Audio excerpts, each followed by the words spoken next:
tout le monde dit que politique a commis à 2 poids 2 mesures. Le président Fatia Lobby, tout le monde dit président Fatia Lobby que Kabila Moutaza si on a la guerre, tout le monde dit Kabila Lobby et président Tshisekedi a joué la guerre. Finalement, les gens qui ont peuple dans confusion, peuple a toujours dans confusion ou bien les a malobaya sur les autres. Toyoki Kabila Lobby, la première sortie médiatique, il y a à l'université à Kara. Donc, Malaliboso, tout le monde a découvert, se sentir mal à l'aise. C'est-à-dire, Kabila Nengaza, on a batounaye. Oyobi Kachabo Kecho. Ma Didier, ma Bibi. Pour à propos de Kabila Lobby, à Lobby Ming, il ne faut pas que Bisso soit congolais et il ne faut pas que le président Fachi a toujours plénichard. Tout le monde a soulevé Kamora Lobby, ceux qui sont impliqués dans l'affaire à M23, citation est la différente. Quelle analyse faites-vous par rapport à propos de Naïwana? Actuellement, quelle est la place de la Senko? Senko, la communauté religieuse, place na bango ezani ni mineto na kati moka. Parce que tout le monde a qui, basalaki, communauté moro, babisika, bakenda kukuta nananga, bakutani na Kagame, bakenda ki bisika nyonso. Mais les lots biso le problème à Senko, Senko reconnaître ni place ni Senko ils ont maintenir na mboka. Senko quand ils sont venus en 1997 sous prétexte qu'ils allaient libérer biso. Si ba boto ba na kadogo ba za ko boto biso basi na zo ba te ba kadogo ba zu basi ya batu ba zu mituka batu biloko batu. C'était le pillage. Surtout dans ma province de Bandundu, c'est ce qu'ils sont en train de faire aujourd'hui dans Goma et dans Bukavu. Est-ce qu'à l'époque, Fachi était là? Fachi et les Congolais, nous sommes victimes de cette barbarie de Kabila, qui ont organisé le pays, qui ont dressé les lits pour le Rwanda, pratiqué les Rwandais, armée infiltrée, à cause il y a un brassage, à cause il y a un mixage. Du nouveau à Kinshasa, tozo teka mapango na commune ya Ntele, bisika tozo mi na quartier domaine. Tozo na 20 sur 20 na $2500 ya pamba. La modalité de paiement se présente comme suite au PCBISO $100 pendant 25 mois au komi Kolo Lopango. Tozo pe na mapango na commune ya Maluku na quartier Minkao, bisika tozo teka lopango na $1200 ya pamba au PCBISO $100 pendant 12 mois au komi Kolo Lopango. Bureau na biso ezwami na commune ya Ntele na quartier domaine référence mosquée. Pour na batu nyonso baza na posa komona ba terrain droit de visite eza $10 ya pamba. Boya ebele na kati ya fondation Diakula mwana mboka akomisi mutu nyonso Kolo Lopango. Pour plus de contacts, bobengi biso na plus 243 85 220 18 96 à la fin.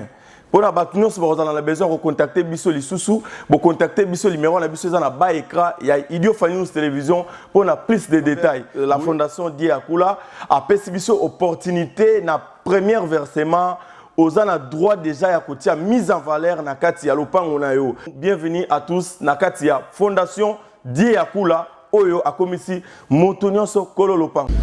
Mesdames et messieurs, amis téléspectateurs, mbote na balandinyo sur Grâce News TV, Grâce TV, Oiza chaîne Abino et Pesa Rabino, actualité en temps réel. Batos ba Rolanda Bisso, mbote na bino, ba Rolanda Bisso na pourquoi bonsoir, ba Rolanda Bisso na journée.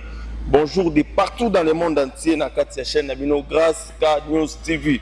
Voilà, lelo nazana mona mboka maître Shadrack Mazinga oza cadre na katia IDPS bisika toza retourner émission na biso lelo to beta masolo ya politique na katia chaîne na biso. On va parler par rapport à visite ya mona mboka tout monde qui rencontre ya mona mboka les camarades de la nation président Fachi bisika wapi azo séjourner na mboka Qatar to kolobela pe ba annulation o ezala ki ya dialogue.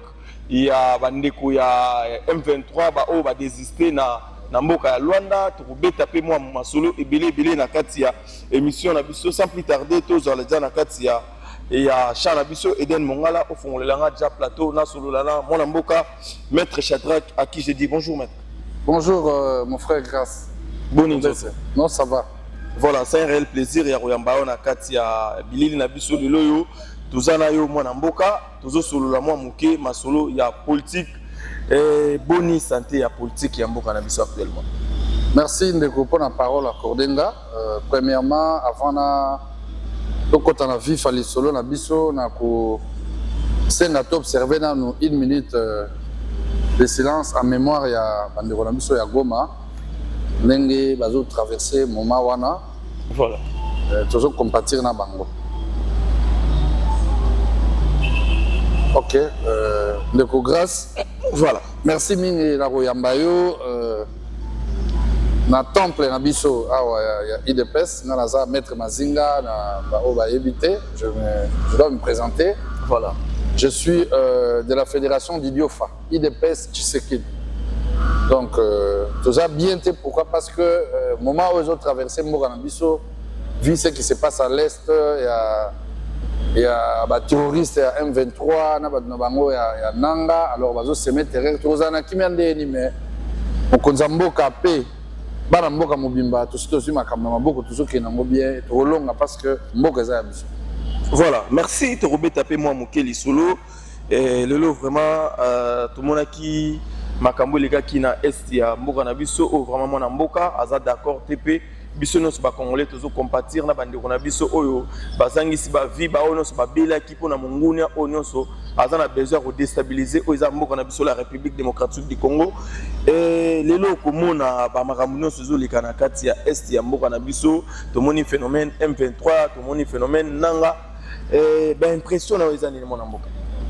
Bon, ndeko na ngai makambo yo comme sanga te zaki prévisible. Moni en 1960 il y a un officier belge à Yepsaka congolais que après l'indépendance est égal à avant l'indépendance.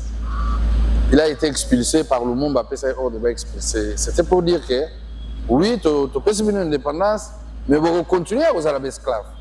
Et en monde là ça qui formule mususu sali néocolonialisme.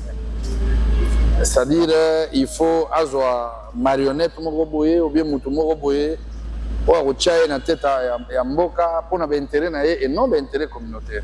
Voilà. En 1960 ba bomela biso Lumumba parce qu'il s'opposait qui na système oyo et il nous a pris de 1960 jusqu'à 1997 presque 37 ans. Au Baboumaï Lumumba, Poteur Ozoa, Musée le Père. Musée le Père également, Père Boyagi Bango.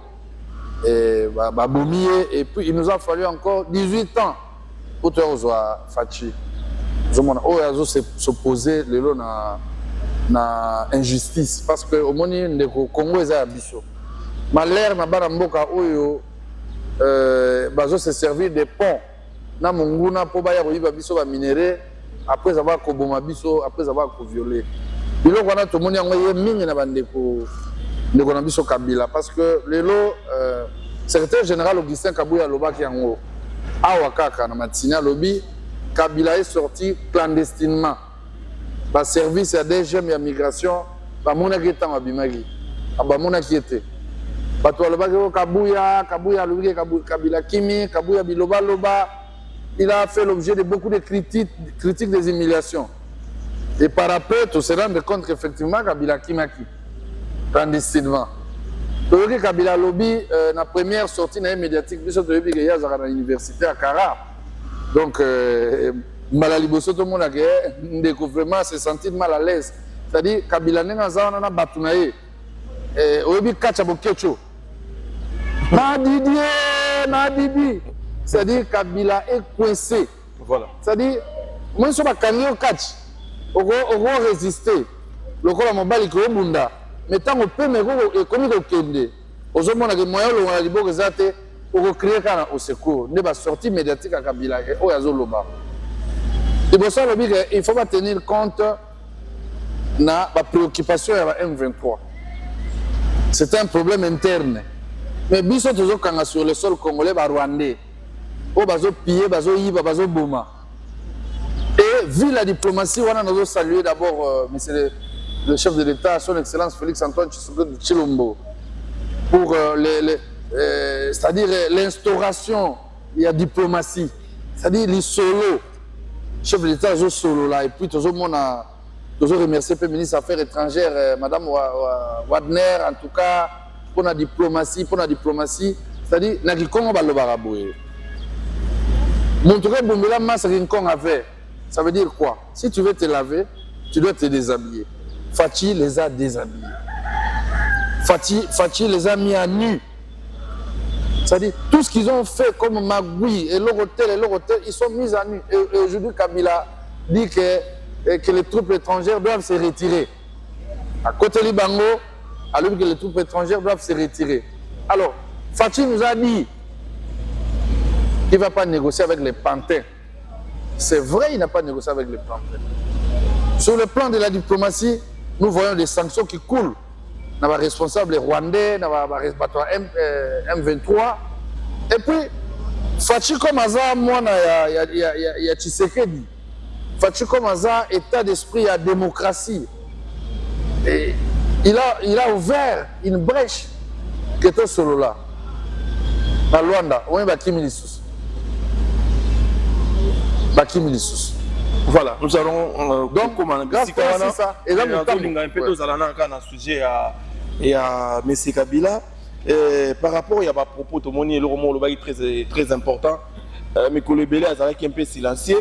Les gens qui ont propos à Kabila lobby, à lobby Ming, il ne faut pas que Bisso soit congolais et il ne faut pas que le président Fachi a toujours plénichard.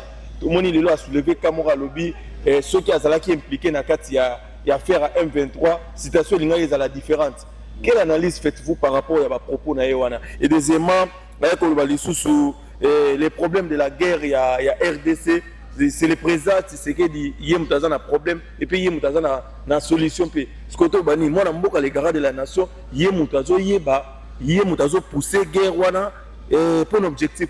Pour répondre à Bisson. Au total, plus de 12 millions de Congolais qui sont dans l'Est. Kabila veut se moquer de nous et ces gens. Nous, on n'a jamais connu la guerre ici. Quand ils sont venus en 1997 sous prétexte qu'ils vont libérer Bisso, si ma botte va dans Kadogo, va dans botte Bisso Bassi, na zoé batte Kadogo, va su Bassi abatu, va su Mituka abatu, biloko abatu. C'était le pillage, surtout dans ma province de Bandundu. Kollega na bango, Bangombe abatu, Bantaba biloko bakena nango. C'est ce qu'ils sont en train de faire aujourd'hui na Goma, à Bukavu. Est-ce qu'à l'époque Fachi était là? Fachi et les Congolais, nous sommes victimes de cette barbarie de Kabila, qui ont organisé le pays, qui ont dressé les lits pour le Rwanda, fatigué les Rwandais, armée infiltrée, à cause il y a un brassage, à cause il y a un mixage. C'est ce que Fachi refuse. Le nom de Kabila, Kabila a géré pendant 18 ans. Il a tué aussi Mukendi, il a tué Thérèse Kapangala, il a tué Armatungulu, ils ont tué Chebeya. Est-ce que c'est la première fois que les Rwandais envahissent Goma? Est-ce qu'à l'époque, quand on va continuer à Goma en 2013, Fachi était là? Kabila en 18 ans, pourquoi il n'a pas pu mettre fin à la guerre? C'est lui qui nous a nommé Rouberwa, pour que Rouberwa, ministre à la décentralisation, pour que Minembwe puisse aller. Nous n'avons pas oublié. C'est lui qui a envoyé Jean-Pierre Mbemba à la CPI. Parce que Jean-Pierre Mbemba défendait le Congo. C'est ce qu'il veut faire de Fachi. Nous avons lancé un message dans le Congo, Nyoso. C'est une goutte d'eau dans l'océan. Tous les Congolais, mais c'est le chef de l'État, nous sommes derrière vous. Nous manifestons notre indéfectible soutien derrière vous, derrière nos FRDC, derrière les Ouazalendo, derrière notre pays. Les Congolais, nous n'allons pas céder. Nous avons un discours T. Il y a un Lobakeo, Fachi. Nous avons un scénario. Nous avons un scénario Simbaté. Par Congo, les jeunes, tous s'enrôler massivement dans l'armée pour buter hors état de nuire à l'ennemi à Mogalabiso. Kabila a une leçon au sein de la tête là. Moi, je suis en train de loba. Je suis en train de loba. Balia Moga Yakakobola. Moga Kakobola barrage Jambiso. Balia. Ils sont responsables de Kabila. Nabandulu. Balia Mbongo ya Nzela. Idiofa réclame sa route. Ils sont des baliers. Gouverneur, oh, Aouti Kolongo, Wilé Tsunzala, Aouti Banda, Kabila. Il a géré la province. Pendant combien d'années? 12 ans ministre provincial. Dans le premier mandat, il y a Liboso. Pourquoi on va doubler? Président de l'Assemblée nationale, gouverneur. Qu'est-ce qu'il a fait? Toutes nos routes de desserts agricoles sont inexistantes. Voilà.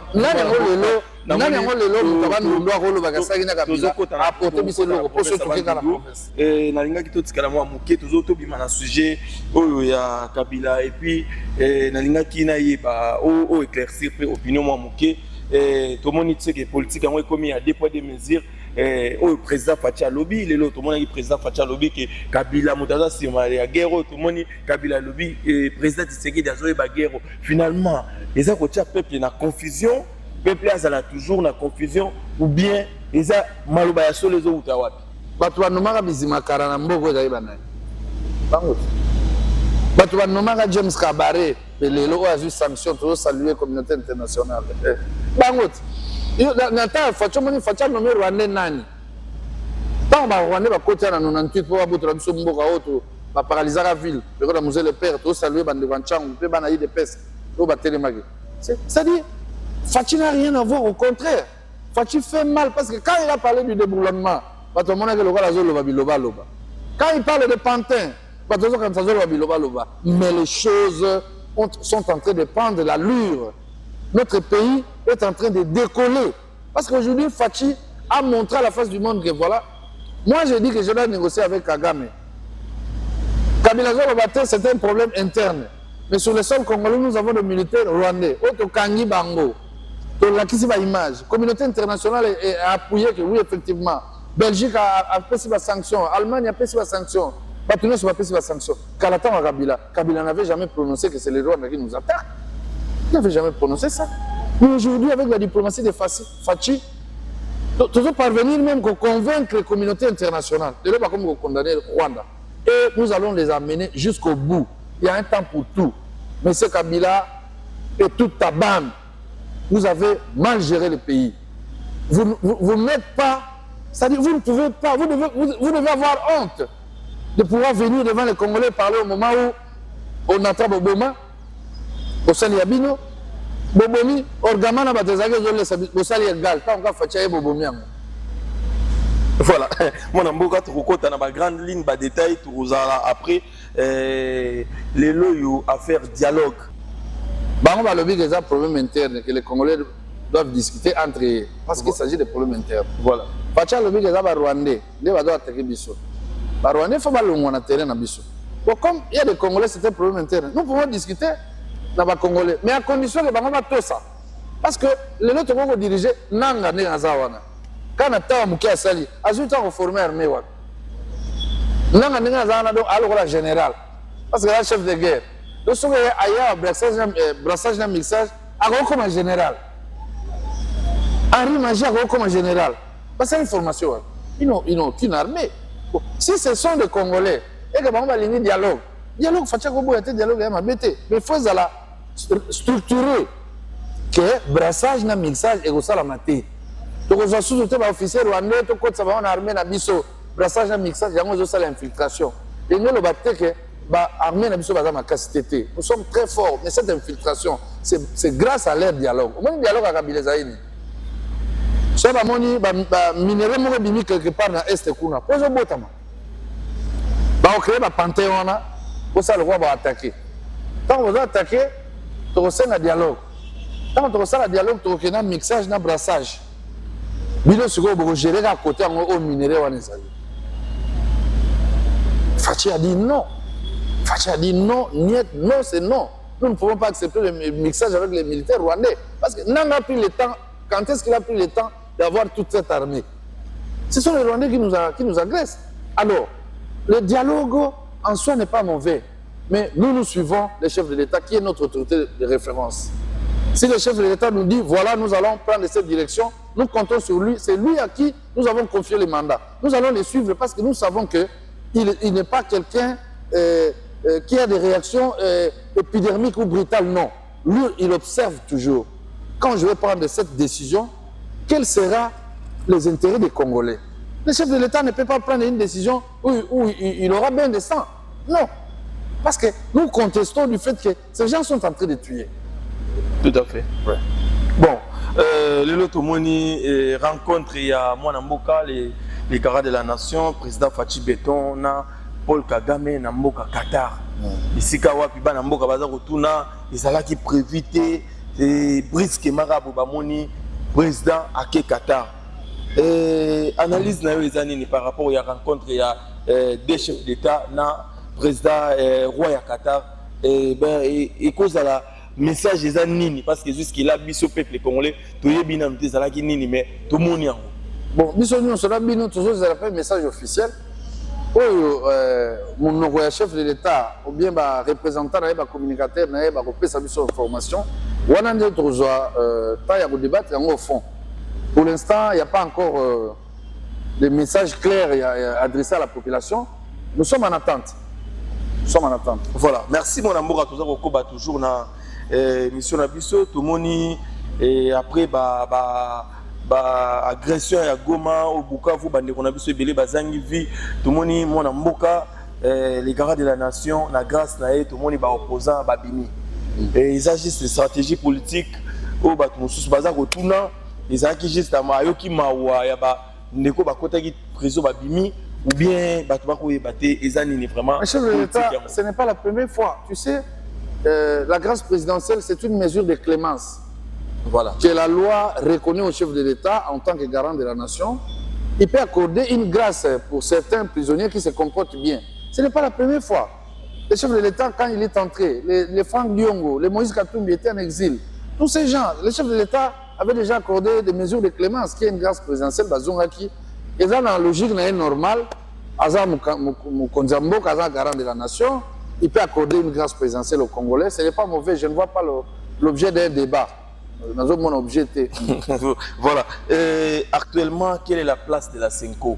Senko na communauté religieuse, place na bango ezani ni mineto na kati ya mboka. Parce que tout le monde qui basala qui communauté moko babisika bakenda kokutana nanga, bakutani na Kagame, bakenda ki bisika nyonso. Mais les biso le problème à Senko, Senko reconnaître ni place ni Senko ezo maintenir na mboka. Senko azana esika netka ba église nyonso na Congo ba catholique. Comme les bangistes, comme les musulmans, tout ça. Senko a un monopole à pouvoir, c'est le Senko qui décide, non. Tolérance, ceux qui ont une initiative qui va faire le dialogue. Pas dans un normal, ceux qui dialogue dans le Simba. Dialogue est embêté. Mais Senko, à l'église, le va passer de Nilesi, le va passer de Jibamapia, tout ça. Mais sauf que ce que nous déplorons avec M. Cholet, M. Cholet, je crois que la mère Bino na Top Congo où le pasteur Albert Kankenza Zolo Bageshol a lobby Milulo Bazosa les a pour le président Oyaroya. Et ils ont malheureux parce que Fachi a été voté légitimement, son mandat est en cours, c'est le garant de la nation, tout pouvoir vient de Dieu, ce n'est pas à Chol de décider soit le nouveau président va venir ou Fachi va partir. C'est ridicule pour un serviteur de Dieu qui est censé être dans un moment où il se prononcer dans ma Kamabongo, mais c'est chaud, il faut un peu de vin. Bon, je comprends parce que Chole n'a pas une vie de famille. On dit ceux qui ont dit tata, et que vous avez ban na moisi, au vana na moisi, au la na ban na yo, au kola ndero yeba grandeur la vie. Ayebi valeur la vie parce que peut-être la beauté. Mais tant on va parents, on va zo kufa na goma, ba zo kufa la goma, et il y a zo zongo na légèreté. Azo chata mususu ba intérêt na égoïsme dedans, c'est déplorable et c'est très dangereux. L'église catholique, to yeba ki en beauté.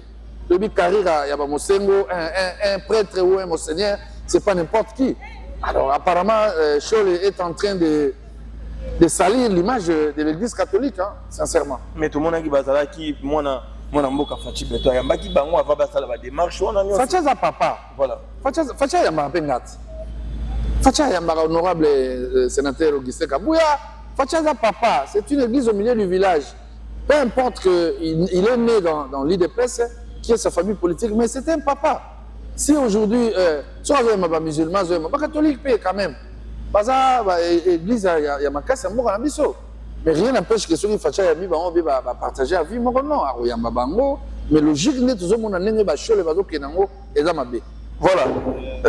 Moi, je maître Shadrach Mazinga, moi, je suis moi, je suis Idiofa, et bientôt, tout ça va chiter dans émission na par rapport à Ngonga, tu peux taper moi muke les solos ya Grand Bandundu, tu peux taper moi muke les solos ya Kwilu kala mingi te tozomona kala mingi te tokolekana élection ya ba sénateur na biso kala mingi te tokomona ba nomination ya ba voter pe ba gouverneur na biso et ba impression na wezani ne tant que yoza mona Bandundu oza lelo natif ya Kwilu oza pe muto yo Kwilu etela ka mutema. L'impression par rapport à la nomination, puis que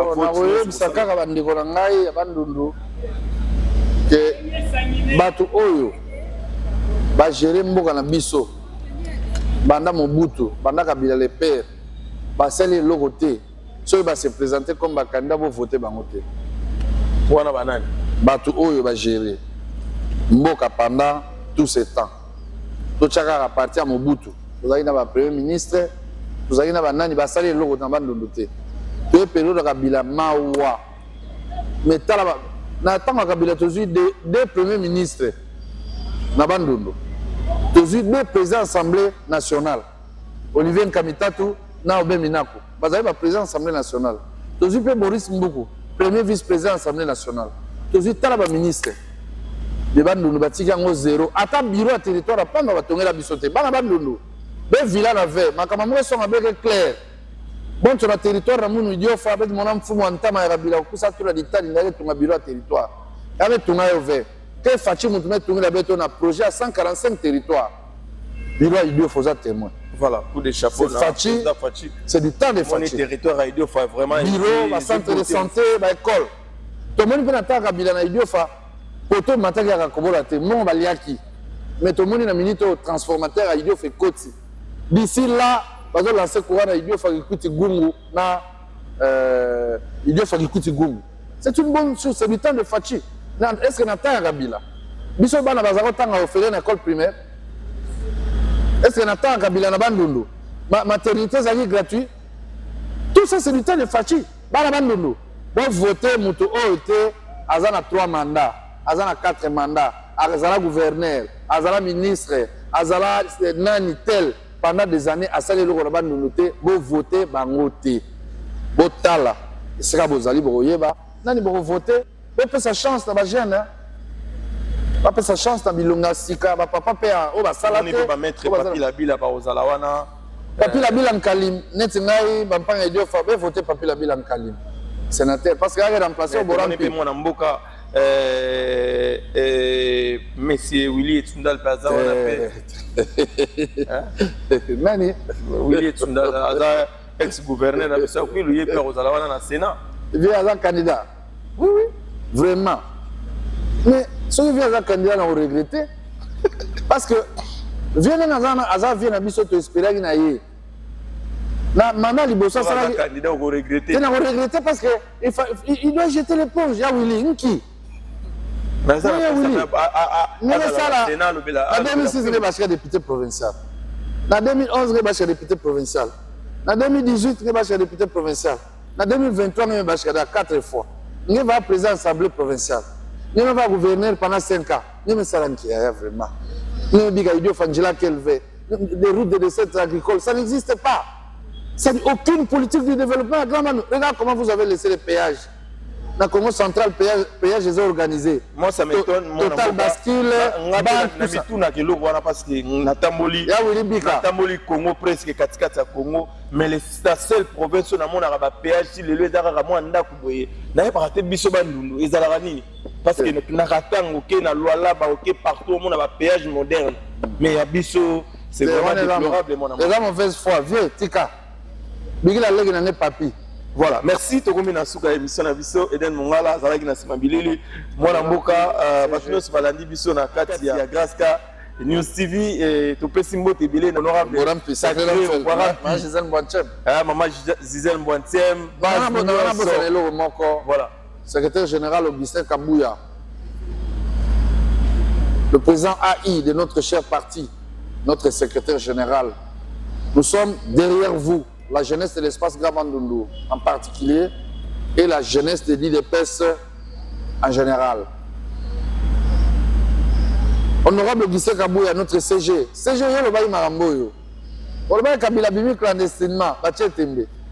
Babundi Sibiso, Baye Papa Panzaï de Pes. Olobi Lissousou, secrétaire général Augustin Kabouya.